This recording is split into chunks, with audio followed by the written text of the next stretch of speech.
بسم اللہ الرحمن الرحیم.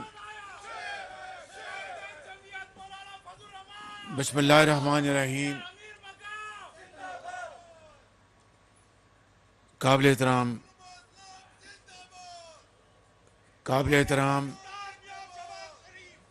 بس بیٹھ جائیں. مہربان، شکریہ، مہربانی.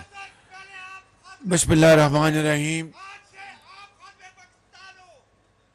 جناب گورنر کے پی حاجی غلام علی صاحب،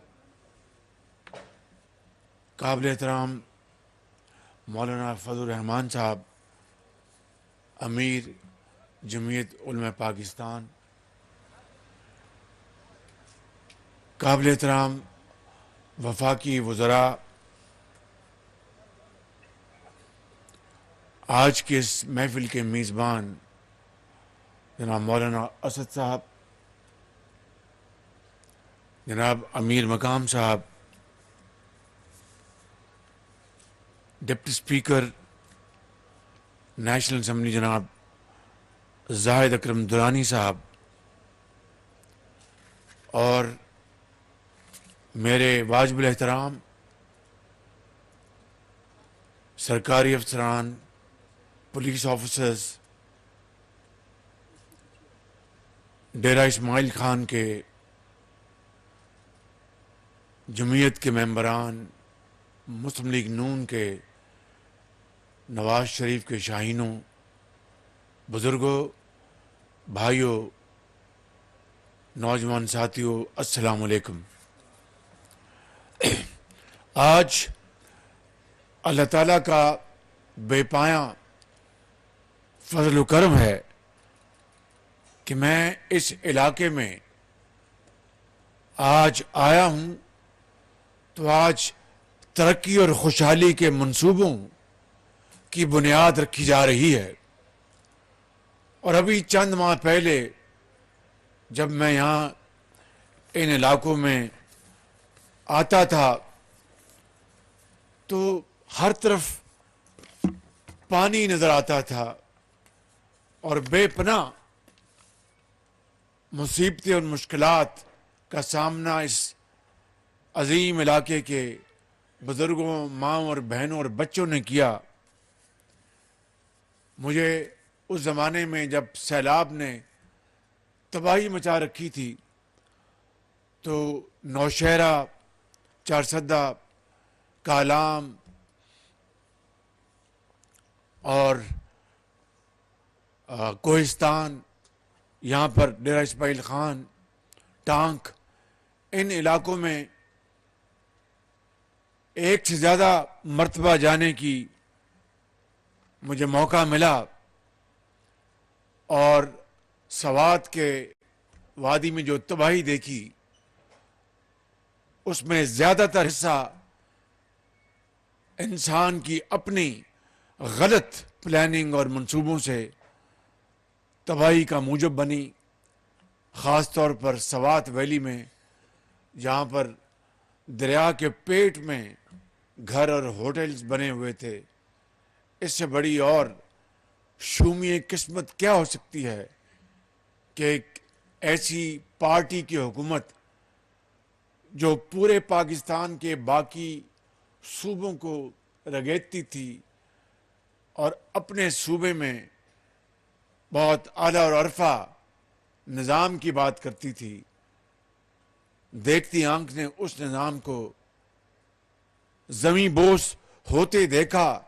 ایک تو جو بارشی جو تباہی ہوئی وہ اپنی جگہ، لیکن جو گورننس کے، حکومت کے جو بدترین، جو ناقابل معافی خطائیں تھیں، میں سمجھتا ہوں کہ وہ بھی اس کا ایک بہت بڑا اس کا یہ ایک عنصر تھا. بہرکیف اس زمانے میں آپ سب نے مل کر حکومت کے پی اور جمعیت علماء اسلام اور تمام جو سیاسی پارٹی ورکرز، پولیس، انتظامیہ، مینجمنٹ، صوبائی ادارے، وفاقی اداروں، سب نے مل کر دن رات کوششیں کی، اور الحمدللہ آج جو بنیادی جو مسائل تو حل ہو گئے، لیکن ابھی بھی اس تباہی کے جو اثرات پورے پاکستان میں موجود ہیں، کے پی میں ہیں، سندھ میں ہیں، بلوچستان میں ہیں، جنوبی پنجاب میں ہیں اور گلگت بلتستان میں ہیں، یہاں پر جو پہاڑوں کا علاقہ ہے وہاں پر آج بھی لوگ شدید سردی میں ٹھٹر رہے ہیں۔ اس میں کوئی شک نہیں کہ حکومت پاکستان نے تقریباً 85 ارب روپے کی خطی بلکہ 90 ارب روپے کی خطی رقم خرچ کر کے نہ صرف 25 ہزار روپیہ فی خاندان کو بنیادی امداد دی، بلکہ کمبل اور ٹینٹ اور خیمے اور ادویات ہر جگہ پہنچائیں۔ باہر کے جو ہمارے دوست ممالک اور دوسرے ممالک نے بھی امداد دی، لیکن تباہی اتنی بڑی ہے کہ وہ جتنے بھی ہم وسائل جھونک دیں وہ کم ہوں گے۔ ابھی 9 تاریخ کو پھر ڈونرز کانفرنس ہے جنیوا میں، وہاں پر ہم پاکستان کا کیس پیش کریں گے اور دنیا کو بتائیں گے کہ یہ تباہی جو ہمارے مقدر میں آئی یہ ہماری وجہ سے نہیں ہوئی۔ جو ایک پاکستان کا جو کاربن جو ایمیشن جو ہے وہ 1% سے بھی کم ہے۔ دنیا کے وہ ممالک جو ترقی یافتہ ممالک ہیں جہاں پر ان کے جو کاربن ایمیشن جو ہیں وہ کہیں جو ان کی جو لمٹ ہے اس سے زیادہ ہیں، مگر پاکستان بدقسمتی سے اس موسمی آفت کا شکار ہو گیا۔ اللہ تعالیٰ سے ہمیں اپنی اس کے حضور ہمیں سر جھکانا چاہیے اور اسے دعا مانگنی چاہیے کہ وہ ہمیں اس مشکل سے، اس مصیبت سے جلد نکال دے۔ میں آپ کو یقین دلاتا ہوں کہ میں اپنی مخلوط حکومت کے ساتھ مل کر اور صوبوں کے ساتھ مل کر انشاءاللہ جب تک آپ لوگ جو اس سیلاب سے متاثر ہوئے ہیں اپنے گھروں میں آپ سکون سے نہیں جائیں گے، ہم چین سے نہیں بیٹھیں گے۔ میرے بزرگوں، بھائیوں اور نوجوان ساتھیوں، آج یہاں پہ جو ترقیاتی کاموں کی آج جو آغاز کیا گیا ہے اس میں جناب مولانا فضل الرحمان صاحب کی بصیرت کا بہت بڑا دخل ہے، ان کی ذاتی کاوشیں اور ان کی ذاتی دلچسپی کا آج یہ مظہر ہے، اور میں مولانا صاحب کو مبارکباد پیش کرتا ہوں کہ انہوں نے اس کے لیے بڑی دن رات کاوشیں کی، اور اس کے ساتھ یقیناً جو باقی اتحادی ساتھیوں نے بھی اپنا حصہ ڈالا، لیکن اس میں جو لیڈ جو مین انجن جو ہے وہ مولانا فضل الرحمان صاحب کا ہے۔ میں یہاں پر یہ کہنا چاہوں گا کہ اسلام آباد سے ڈیرہ اسماعیل خان تک وایا ہکلا جو موٹر وے بنی، وہ جو موٹر ویز کا معمار ہے اس کا نام ہے، کیا نام ہے اس کا؟ زور سے آواز نہیں ہے، زور سے بولیں۔ میاں محمد نواز شریف۔ یہ اس کا خواب تھا جس نے پورے پاکستان کو ایک لڑی میں پرو دیا ہے۔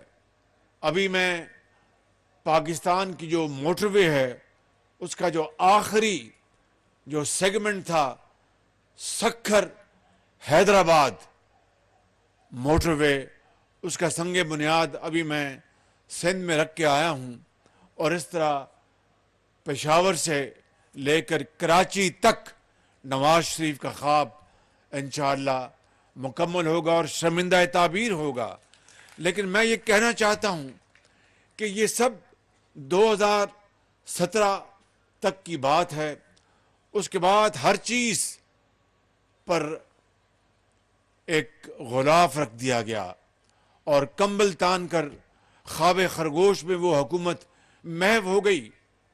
اور یقین کریں کہ یہ جو مغربی روٹ ہے ڈیرہ اسماعیل خان روپ تک، یہ وہ چائنا پاکستان اکنامک کوریڈور کا یہ اس کا حصہ ہے، اور جو کہ 2017 میں اس کا پورا پلان بن چکا تھا۔ جو حکومت آئی جس نے پاکستان کی معیشت کا بیڑا غرق کیا، انہوں نے ان منصوبوں کو بھی بالکل سرد خانے میں ڈال دیا، اور اس کے بعد ترقی، خوشحالی نام کی بات ختم ہو گئی۔ حتیٰ کہ ہمارے جو دوست ممالک ہیں، برادر ممالک ہیں، وہ ہم سے ناراض ہو گئے۔ اور مجھے ابھی میں چین ہو کے آیا تو چینی حکومت نے، میں پہلا مہمان تھا، یعنی کووڈ کے بعد کسی کو انہوں نے اگر دعوت دی تو پاکستان کے اس خادم کو دعوت دی، اور یہ دعوت مجھے نہیں تھی، یہ دعوت آپ کی تھی، پاکستان کے 22 کروڑ عوام کی تھی، یہ آپ کی عزت تھی۔ جس طرح پاکستان کی عزت کو عمران نیازی نے خاک میں ملایا، خانہ کعبہ کے ماڈل کی جو گھڑی تھی، اب بتائیے، تحفہ تو تحفہ ہوتا ہے، اور وہ تحفہ اگر وزیر اعظم پاکستان کو ملتا ہے تو وہ وزیر اعظم کو نہیں، وہ 22 کروڑ عوام کو ملتا ہے، آپ خان صاحبان کو ملتا ہے، پنجاب کے عوام کو ملتا ہے، سندھ کے عوام کو ملتا ہے، بلوچستان کے عوام کو ملتا ہے، قبائلی عوام کو ملتا ہے، یہ آپ کی عزت ہے۔ اور پھر اس سے اوپر خانہ کعبہ کا ماڈل ہو، اس تحفے کو بیچ کر پیسے جیب میں ڈال لینا، اس سے بڑی پاکستان کی عظمت اور اس سے پاکستان کی بے توقیری نہیں ہو سکتی۔ میرے بزرگوں، بھائیوں اور نوجوان ساتھیوں، یہ میں بات تہمت برائے تہمت کے حوالے سے نہیں کر رہا، بخدا میں بلا خوف تردید کہنا چاہتا ہوں کہ یہ پاکستان کی اس حوالے سے جتنی بے توقیری ہوئی ہے، شاید دوبارہ اللہ نہ کرے رہتی دنیا تک کبھی پاکستان کے نام کو اس طرح کوئی اور بیچ سکے۔ آج وہ دوست ممالک کیا کہتے ہوں گے کہ ہم تو ان کو تحفے، تو نبی کریم صلی اللہ علیہ وسلم کی یہ حدیث ہے، مولانا صاحب آپ کو بہتر طور پر بتائیں گے کہ آپ تحفے، تحائف آپ دیا کریں تاکہ اس سے محبت بڑھتی ہے۔ انہوں نے محبت بڑھانے کے لیے پاکستان کے عوام کو یہ تحفے دیے، اور انہوں نے جناب تحفے بیچ کر اس محبت کا جنازہ نکال دیا۔ تو پھر اگر یہ سوچ تھی تو یہ منصوبے پھر کیوں نہ بند ہوتے؟ دن رات دشنام ترازی، الزام تراشی۔ تو میں چین کی بات کر رہا تھا، میں جب چین میں انہوں نے بڑی پاکستان کی، وہ میری عزت کی، میرے ساتھ مولانا اسد صاحب تھے، میرے ساتھ احسن اقبال صاحب تھے، مریم اورنگزیب صاحبہ تھیں، تو انہوں نے خود اپنی آنکھوں سے دیکھا کہ پریزیڈنٹ شی جن پنگ نے اور چینی وزیر اعظم نے کتنی ہماری پاکستان کی عزت کی۔ تو میں جب واپس آیا تو مجھے کسی نے کہا کہ دورہ کیسا رہا؟ میں نے کہا کہ بے پناہ انہوں نے محبت کی اور بڑا احترام کیا، اور بڑی وہ خوش دلی سے ملے، اور صاف محبت ان کے چہروں سے جھلک رہی تھی۔ لیکن this is just melting of the ice, یعنی برف پگھلی ہے، کیونکہ چین جیسے دوست ملک کو اور دوسرے برادر ملکوں کو اس حکومت کے سربراہ عمران نیازی نے اتنا ناراض کر دیا تھا کہ میں اگر کوئی ایک واقعہ آپ کو یہاں بتا دوں تو آپ حیران پریشان ہو جائیں گے۔ میں آتا ہوں آج اس منصوبوں کے حوالے سے، لیکن یہ بھی بات کرنا چاہتا ہوں کہ ہمیں جب 11 اپریل کو میں نے حلف اٹھایا تو مجھے بھی احساس نہیں تھا کہ پاکستان کی معیشت اتنی زیادہ تباہ ہو چکی ہے۔ آئی ایم ایف کا معاہدہ ختم ہو چکا تھا، ڈیفالٹ پاکستان ڈیفالٹ ہونے جا رہا تھا۔ ڈیفالٹ کو کیا کہتے ہیں؟ دیوالیہ، پاکستان دیوالیہ ہونے جا رہا تھا، کسی کو شک نہیں تھا، لیکن اس قدرت کو، اللہ تعالیٰ کو منظور تھا کہ مخلوط حکومت کی کاوشوں سے اور تمام اداروں کی پوری کاوشوں سے اور علماء کرام مولانا صاحب کی دعاؤں سے اور دوسرے ہمارے جو پاکستان کے جو ہمدرد ہیں ان کی محنت اور تعاون سے پاکستان کو الحمدللہ اس مخلوط حکومت نے دیوالیہ ہونے سے بچا لیا۔ اور آج طرح طرح کے پروپیگنڈے کیے جا رہے ہیں، اس میں کوئی شک نہیں کہ بے پناہ چیلنجز ہیں، کسی کو اس میں کسی غلطی کا یا غلط فہمی کا شکار نہیں ہونا چاہیے۔ سیلاب آیا, اس نے پاکستان کو $30 ارب کا نقصان پہنچایا, اور پاکستان کا خزانہ خالی تھا. 88 ارب ہم نے اپنی جیب سے سیلاب زدگان کے حوالے کیے. ابھی بھی اس کے اوپر کام جاری ہے. اسی طرح معیشت جو ہے دنیا میں اس وقت کساد بازاری ہے. وہاں پر جو روس اور یوکرین کی جو جنگ ہو رہی ہے, اس نے تیل کی قیمتوں کو آسمانوں تک پہنچا دیا, اور اس وقت گیس اور تیل پاکستان کے لیے یعنی آسان قسطوں یا اچھی قیمتوں پر حاصل کرنا محال ہے.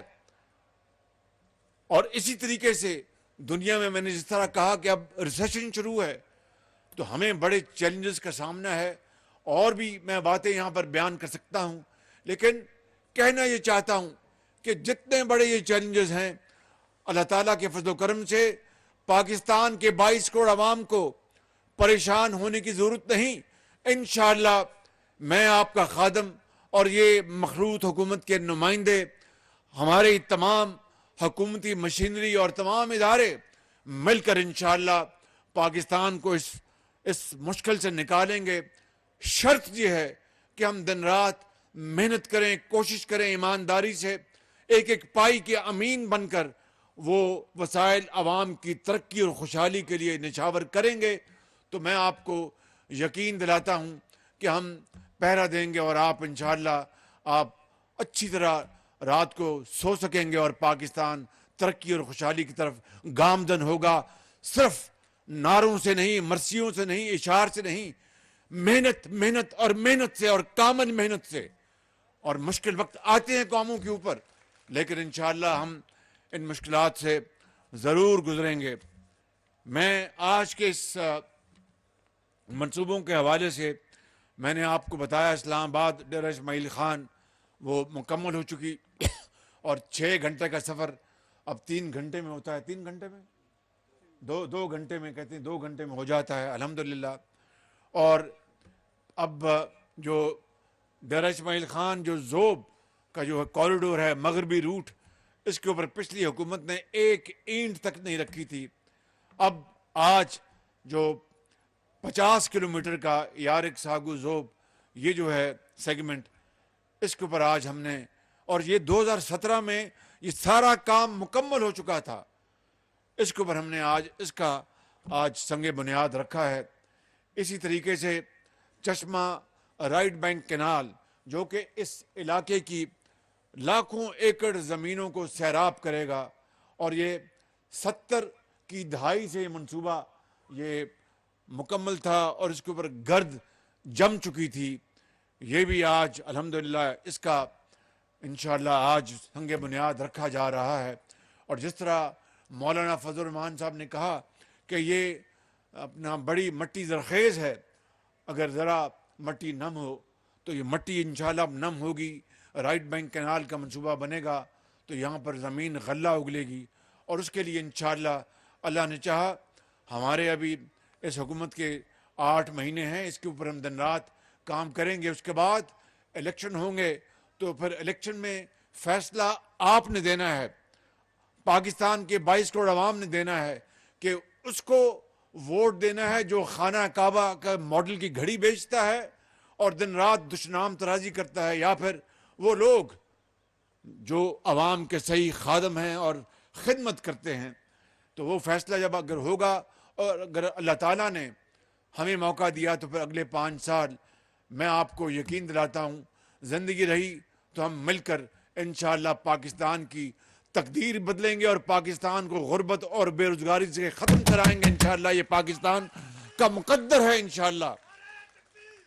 میرے بزرگوں, بھائیوں اور نوجوان ساتھیوں, اسی طریقے سے بنو یونیورسٹی کی اپ گریڈیشن اور لکی مروت کا جو سائنس اینڈ ٹیکنالوجی کی بنو کا, اور یہ یونیورسٹی یہ بھی 2017 میں میاں نواز شریف کے زمانے میں یہ منصوبہ تیار ہو چکا تھا. مگر اس حکومت نے جنہوں نے اس صوبے کو 10 سال سے زیادہ چلایا, میں پوچھتا ہوں کہ وہ منصوبے جو ہماری وفاقی حکومت نے ان کو مکمل کیا تھا اس کے اوپر ایک دھیلا انہوں نے مہیا نہ کیا, اس لیے کہ ان کو عوام کی ترقی اور خوشحالی سے کوئی سروکار نہیں تھا. 132